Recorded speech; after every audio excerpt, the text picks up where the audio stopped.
কথাটা শুনে তপনের চোখ মার্বেল হয়ে গেল। নতুন মেসোমশাই, মানে যার সঙ্গে এই কদিন আগে তপনের ছোট মাসির বিয়ে হয়ে গেল দেদার ঘটাপটা করে, সেই তিনি নাকি বই লেখেন। সেসব বই নাকি ছাপাও হয়।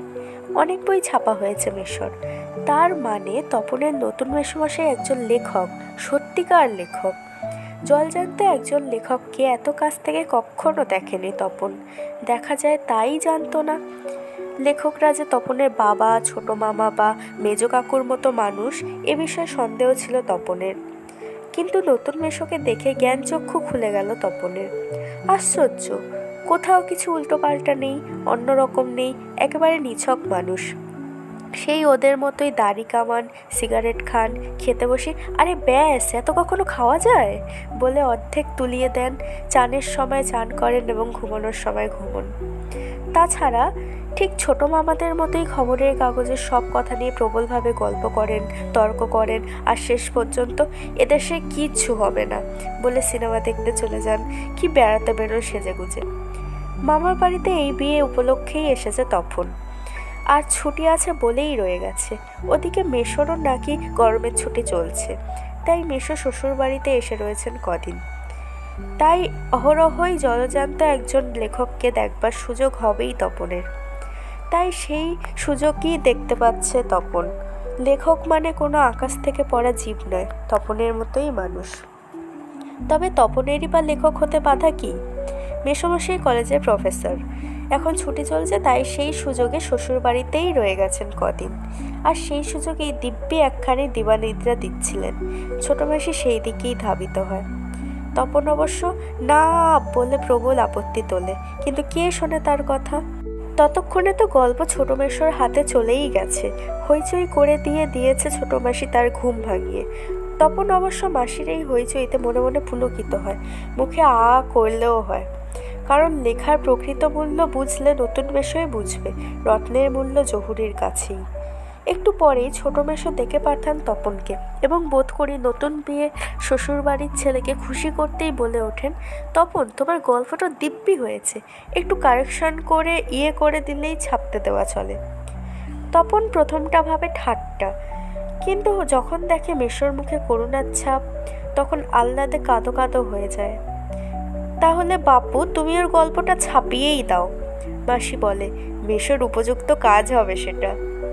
মেসো তেমনি করুণার মূর্তিতে বলেন, তা দেওয়া যায়, আমি বললে সন্ধ্যা তারার সম্পাদক না করতে পারবে না। ঠিক আছে তপন, তোমার গল্প আমি ছাপিয়ে দেব। বিকেলে চায়ের টেবিলে কথাটা ওঠে, আর সবাই তপনের গল্প শুনে হাসে। কিন্তু মেসো বলেন, না না আমি বলছি, তপনের হাত আছে, চোখও আছে। নচেত এই বয়সের ছেলেমেয়েরা গল্প লিখতে গেলেই তো হয় রাজরানীর গল্প লেখে, নয়তো খুন, জখম, অ্যাক্সিডেন্ট অথবা না খেতে পেয়ে মরে যাওয়া, এইসব মাল মশলা নিয়ে বসে। তপন যে সেই দিকে যায়নি, শুধু ওর ভর্তি হওয়ার দিনের অভিজ্ঞতা আর অনুভূতির বিষয় নিয়ে লিখেছে, এটা খুব ভালো, ওর হবে। তপন বিহবল দৃষ্টিতে তাকায়। তারপর ছুটি ফুরোলে মেসো গল্পটি নিয়ে চলে গেলেন। তপন কৃতার্থ হয়ে বসে বসে দিন গোনে। এই কথাটাই ভাবছে তপন রাত দিন। ছেলেবেলা থেকেই তো রাশি রাশি গল্প শুনেছে তপন, আর এখন বস্তা বস্তা পড়ছে। কাজেই গল্প জিনিসটা যে কি সেটা জানতে তো বাকি নেই। শুধু এইটাই জানা ছিল না, সেটা এমনই সহজ মানুষেই লিখতে পারে। নতুন মেসোকে দেখে জানলো সেটা। তবে আর পায় কে তপনকে? দুপুরবেলা সবাই যখন নিথর, তখন তপন আস্তে একটি খাতা, হোম টাস্কের খাতা আর কি, বিয়েবাড়িতেও যেদিন মা না নিয়ে ছাড়েনি, আর কলমটি নিয়ে 3 তলার সিঁড়িতে উঠে গেল। আর তোমরা বিশ্বাস করবে কিনা জানি না, একা শুনে বসে লিখেও ফেললো আস্ত একটা গল্প। লেখার পর যখন পড়লো, গায়ে কাঁটা দিয়ে উঠল তপনের, মাথার চুল খাড়া হয়ে গেল। এ কি ব্যাপার? এই যে সত্যিই হুবহু গল্পের মতোই লাগছে, তার মানে সত্যিই একটা গল্প লিখে ফেলেছে তপন। তার মানে তপনকে এখন লেখক বলা চলে। হঠাৎ ভয়ানক একটা উত্তেজনা অনুভব করে তপন, আর দুধ দাঁড়িয়ে নিচে নেমে আসে। ছোট মাসি ঠিকই বলে বসে, ছোট মাসি একটা গল্প লিখেছি। ছোট মাসি ওর চিরকালের বন্ধু, বয়সে বছর আস্তেকের বড় হলেও সমবয়সী, কাজেই মামার বাড়ি এলে সব কিছুই ছোট মাসির কাছে। তাই এই ভয়ানক আনন্দের খবরটা ছোট মাসিকে সর্বাগ্রে দিয়ে বসে। তবে বিয়ে হয়ে ছোট মাসি যেন একটু মুরব্বি হয়ে গেছে। তাই গল্পটা সবটা না পড়েই একটু চোখ বুলিয়েই বেশ পিঠ চাপড়ানো সুরে বলে, ও মা, এ তো বেশ লিখেছিস রে, কোনোখান থেকে টুকলিফাই করিসনি তো? ছোট মাসি, ভালো হবে না বলছি। আরে বাবা, খেপছিস কেন? জিজ্ঞেস করছি, বই তো নয়। রোজ তোর মেসোমশাইকে দেখাই। কিন্তু গেলেন তো গেলেন নিজে। কোথায় গল্পের সেই ৮-৭ ছাপার অক্ষরে গাঁথা চেহারাটি, যার জন্য হা করে আছে তপন মামার বাড়ি থেকে বাড়িতে চলে এসে। এদিকে বাড়িতে তপনের নাম হয়ে গেছে কবি, সাহিত্যিক, কথাশিল্পী, আর উঠতে বসতে ঠাট্টা করছে, তোর হবে, হ্যাঁ বাবা তোর হবে। তবু এইসব ঠাট্টা তামাশার মধ্যেই তপন আরও ২-৩টে গল্প লিখে ফেলেছে। ছুটি ফুরিয়ে এসেছে, হোমটাস্ক হয়ে ওঠেনি, তবু লিখছে, লুকিয়ে লিখছে, যেন নেশায় পেয়েছে। তারপর ছুটি ফুরলো, রীতিমতো পড়া শুরু হয়েছে। প্রথম গল্পটি সম্পর্কে একেবারে আশা ছাড়া হয়ে গেছে, বিষণ্ণ মন নিয়ে বসে আছে। এমন সময় ঘটল সেই ঘটনা।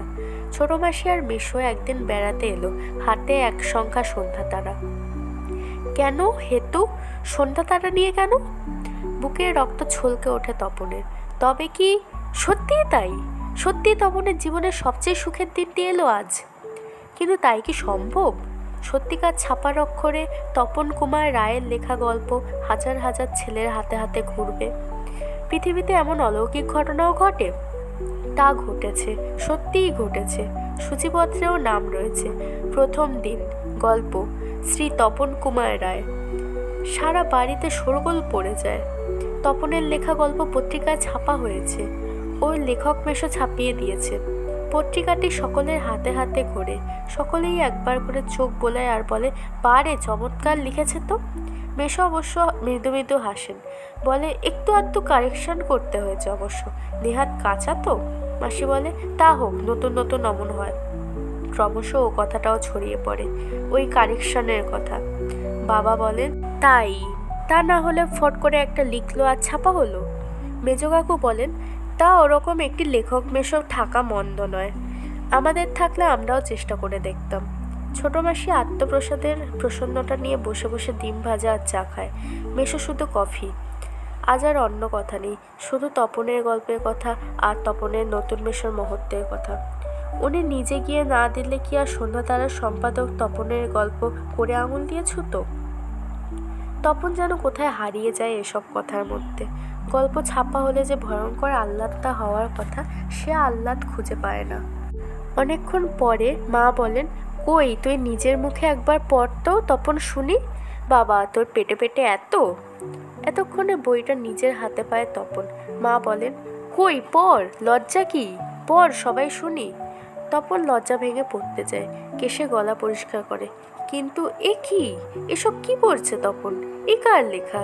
এর প্রত্যেকটি লাইন তো নতুন, আনকোরা, তপনের অপরিচিত। এর মধ্যে তপন কোথা?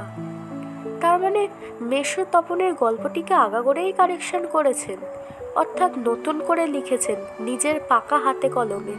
তপন আর পড়তে পারে না, বোবার মতো বসে থাকে। তারপর ধমক খায়, কি রে, তোর যে দেখি পায়া ভারী হয়ে গেল, সবাই শুনতে চাইছে তবু পড়ছিস না, নাকি অতি আহ্লাদে বাক্য হরে গেল? তপন গড়গড়িয়ে পড়ে যায়।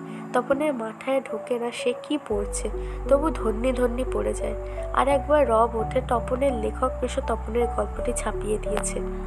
তপন বইটা ফেলে রেখে চলে যায়। তপন ছাদে উঠে গিয়ে শার্টের তলাটা তুলে চোখ মোছে। তপনের মনে হয় আজ যেন তার জীবনের সবচেয়ে দুঃখের দিন। কেন তা জানে না তপন, শুধু সেই দুঃখের মুহূর্তে গভীরভাবে সংকল্প করে তপন, যদি কখনো লেখা ছাপতে দেয় তো তপন নিজে গিয়ে দেবে নিজের কাঁচা লেখা, ছাপা হয় হোক, না হয় না হোক। তপনকে যেন আর কখনো শুনতে না হয় অমুক তপনের লেখা ছাপিয়ে দিয়েছে, আর তপনকে যেন নিজের গল্প পড়তে বসে অন্যের লেখা লাইন পড়তে না হয়। তার চেয়ে দুঃখের কিচ্ছু নেই, তার চেয়ে অপমানের।